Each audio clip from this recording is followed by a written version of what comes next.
നമുക്ക് മാർട്ടിൻചേട്ടനെ ഏറ്റവും കൂടുതൽ അതായത് ആൾക്കാർ ഭയങ്കരമായിട്ട് ഹിറ്റായ ഒരു സംഭവം കത്തനാർ എന്ന് പറഞ്ഞൊരു സാധനമാണ് മാർട്ടിൻചേട്ടൻ. അപ്പോൾ ഇതിന് ടൈമിംഗ് ഒക്കെ മാറിക്കഴിഞ്ഞാൽ മാർട്ടിൻചേട്ടന് ഭയങ്കര ദേഷ്യമാണ്. അത് എൻട്രി വരുന്നതും അല്ലെങ്കിൽ ആരെങ്കിലും തെറ്റിച്ച് കഴിഞ്ഞാൽ ഉള്ള ദേഷ്യം അത് ആ കളിക്കുന്നതിൻ്റെ ആത്മാർത്ഥത കൊണ്ടാണ്.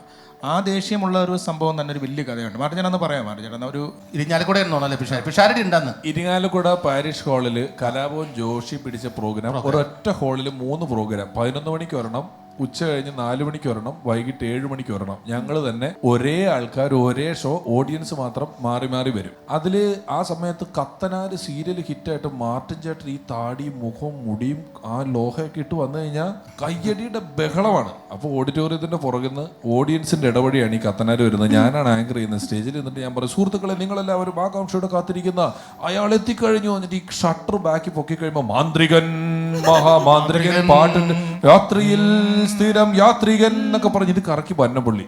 CD വന്നില്ല, CD വീണില്ല, ഒച്ചയില്ല. ഞാൻ ഇത് മാനേജ് ചെയ്യാൻ വള്ളംകളിക്ക് അനൗൺസ് ചെയ്യുന്ന പോലെ അനൗൺസ് ചെയ്യും. അവിടെ തൊട്ട് മാർട്ടിൻചേട്ടന് ഒരു രൂപഭേദമുണ്ട്. മാർട്ടിൻചേട്ടൻ കത്തനാര് വരുന്നു, പാട്ടില്ല. ഇതാ കത്തനാ.